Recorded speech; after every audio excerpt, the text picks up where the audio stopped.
جب 3 علامات ظاہر ہونے لگیں تو سمجھ لینا موت بالکل قریب ہے، پکا یقین کر لینا موت بالکل قریب ہے۔ اس وقت توبہ کر لینا، اللہ سے صلح کر لینا، ان لمحات کو غنیمت جاننا۔ آخر وہ کون سی 3 علامات ہیں، آخر وہ کون سی 3 نشانیاں ہیں جن کے ظاہر ہونے سے انسان کو موت کی فکر لاحق ہو جاتی؟ حضرت سیدنا علی المرتضیٰ شیر خدا کرم اللہ وجہ الکریم، آپ ایک دن کسی قبرستان سے گزرے تو قبرستان کے اندر ایک قبر کھودنے والے نے حضرت علی سے پوچھا، یا حضرت موت کے قریب آنے کی چند نشانیاں بتا دیں، موت کے جلد آنے کی چند علامات بتا دیں۔ حضرت علی رضی اللہ تعالی عنہ نے فرمایا ویسے تو انسان اس دن سے ہی مر جاتا ہے جس دن انسان کے اندر احساس مر جاتا ہے۔ انسان اس دن سے ہی مر گیا تھا جس دن انسان کے اندر سے احساس ختم ہو گیا تھا، جس دن انسان کے اندر لوگوں کے لیے ہمدردی ختم ہو گئی۔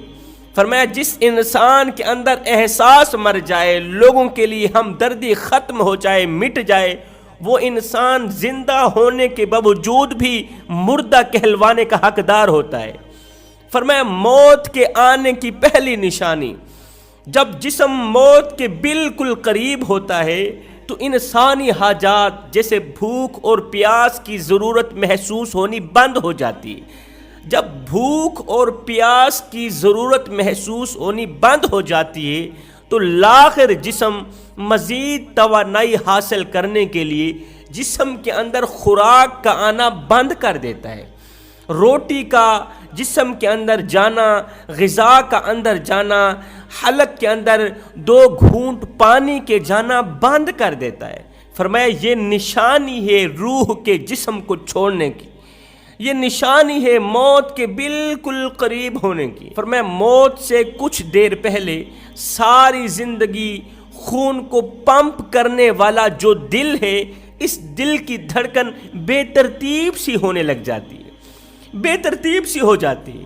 یہ انسان خود بھی محسوس کرتا ہے کہ میرے دل کی جو دھڑکن ہے یہ بے ترتیب سے ہو گئی ہے۔ جب دل کی دھڑکن بے ترتیب سی ہو جاتی ہے پھر انسانی نبض کو ہاتھ سے محسوس کرنا مشکل بن جاتا ہے۔ حضرت علی فرماتے ہیں جب روح جسم کو چھوڑنے کے لیے بالکل تیار ہو جاتی ہے، جب انسان بالکل موت کے قریب چلا جاتا ہے، اس وقت انسان کے پیر، ہاتھ اور گھٹنوں کا رنگ بدلنے لگ جاتا ہے۔ انسان کی آنکھوں کا رنگ نیلے رنگ میں بدلنا شروع ہو جاتا ہے، سانس لینے میں دشواری پیدا ہونے لگتی ہے، اور جب انسان کی روح نکلتی ہے، جب انسان کی روح نکلتی ہے تو اس کا منہ کھل جاتا ہے، اس کے دونوں ہونٹ ایک دوسرے سے جدا ہو جاتے ہیں۔ انسان کی روح انسان کے پیروں سے نکلتی ہوئی اوپر کی طرف آتی ہے، اور جب انسان کی روح دل اور پھیپھڑوں تک پہنچتی ہے تو یہ وہ لمحہ ہوتا ہے، یہ وہ وقت ہوتا ہے کہ جب انسان زندگی میں پہلی مرتبہ دائیں بائیں میں بیٹھنے والے فرشتوں کو بھی دیکھ رہا ہوتا ہے اور شیطان کو بھی دیکھ رہا ہوتا ہے۔ ایک طرف شیطان اس کے کان میں کلمہ نہ پڑھنے کے مشورے دیتا ہے، اور دوسری طرف دائیں بائیں میں بیٹھنے والے فرشتے اسے کلمہ پڑھنے کی تلقین کرتے ہیں۔ اگر انسان نیک ہوتا ہے، اگر انسان متقی پرہیزگار ہوتا ہے، اگر انسان 5 وقت کا نمازی ہوتا ہے تو وہ دائیں بائیں میں بیٹھنے والے فرشتوں کے مشورے کو قبول کرتا ہے، کلمہ پڑھتا ہے۔ سنو، اگر انسان گنہگار ہوتا ہے، اگر انسان بدکار ہوتا ہے، اگر انسان سیاہکار ہوتا ہے، شرابی ہوتا ہے، زانی ہوتا ہے، تو وہ شیطان کے مشورے کو قبول ہی کر بیٹھتا ہے، کلمہ نہیں پڑھ پاتا اور خاتمہ ایمان کے بغیر ہی مر جاتا ہے۔ جب انسان مر رہا ہوتا ہے، جب انسان کے اندر سے روح نکل رہی ہوتی ہے تو اس وقت ایک فرشتہ آ کر کہتا ہے، او مرنے والے انسان، آج تیری دولت کہاں گئی؟ جس دولت پر تو اتراتا تھا، جس دولت پر تو فخر کرتا تھا، تکبر کرتا تھا، جس دولت کی وجہ سے تو خود کو دوسروں سے افضل ترین سمجھتا تھا اور خدا کی مخلوق کو خود سے کم تر سمجھتا تھا۔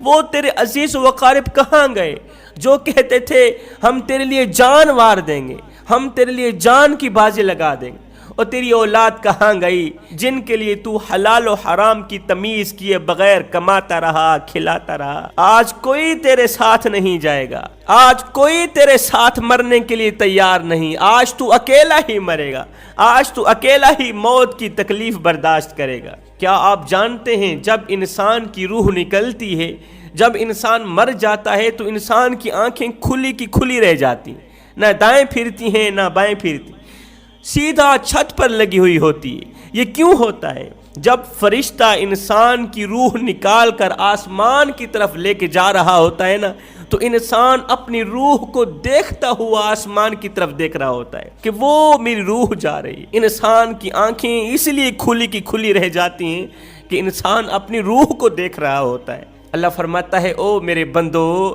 میرے اس احسان کا شکر ادا کیا کرو۔ مالک کون سے احسان کا؟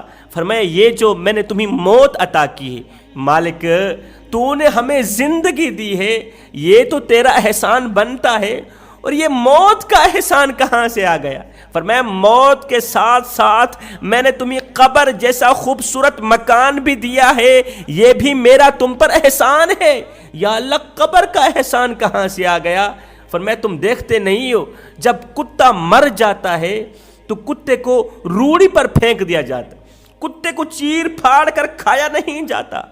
جب پلید کتا مر جاتا ہے تو کتے کو روڑی پر پھینک دیا جاتا ہے۔ جب ذبح کیے بغیر بکری مر جاتی ہے تو بکری کو روڑی پر پھینک دیا جاتا ہے۔ کتا مرا روڑی پر گیا، بکری مری روڑی پر گئی۔ اے بندے ایک لمحے کے لیے سوچ تو صحیح، اگر تجھے بھی روڑی پر پھینک دیا جاتا تو کیا تھا؟ اگر تیری لاش کو بھی حرام بکری سمجھ کر روڑی پر پھینک دیا جاتا تو کیا تھا؟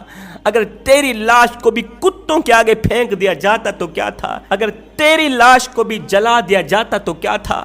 فرمایا نانا یہ میرا شاہکار ہے، او میرے بندو یہ میرا شاہکار ہے، اسے غسل دو، اسے چٹا لباس پہنا دو، اسے عطر لگا دو، خوشبو لگا دو، اور بڑے پروٹوکول کے ساتھ اسے اٹھاؤ قبرستان کی طرف لے جاؤ۔ اے ہائے آج تو دلہا بنا ہوا ہے، زمانہ تیری بارات بنی ہوئی ہے۔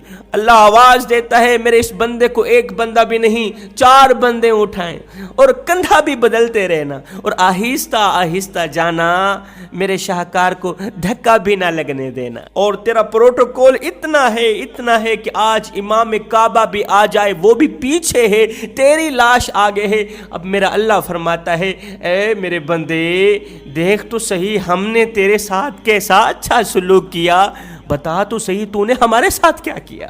تو نے ہمارے ساتھ جو کچھ بھی کیا، مسجدیں ویران پڑی رہیں، مسجدوں میں پڑی چٹائیاں تیرا انتظار کرتی رہیں، الماریوں میں پڑے ہوئے قرآن تیرے منتظر رہے، ساری زندگی تو نے غفلت میں گزار دی، اپنی جوانی آوارگی میں گزار دی، اور ظالم تو نے تو مجھے ایک سجدے کے قابل بھی نہ سمجھا، کبھی تو نے مجھے ایک سجدہ نہیں کیا۔ دیکھ تو صحیح تو نے ہمارے ساتھ کیا کیا، اور بتا تو صحیح ہم نے تیرے ساتھ کیسا اچھا سلوک کیا ہے۔ اور تو نے ہمارے ساتھ جو کچھ بھی کیا دنیا والوں کے سامنے ہم نے تجھے رسوا تو نہیں ہونے دیا، دنیا والوں کے سامنے ہم نے تجھے ذلیل تو نہیں کیا۔ اے بندے آ جا اس کریم رب کی چوکھٹ پر جو ایک ماں سے نہیں 70 ماں سے بھی بڑھ کے محبت کرنے والا ہے۔ میرا اللہ فرماتا ہے میرے بندے تو کرتا وہ ہے جو تو چاہتا ہے، پر ہوتا وہ ہے جو میں چاہتا ہوں۔ اے میرے بندے تو وہ کر جو میں چاہتا ہوں، پھر ہوگا وہی جو تو چاہتا ہے۔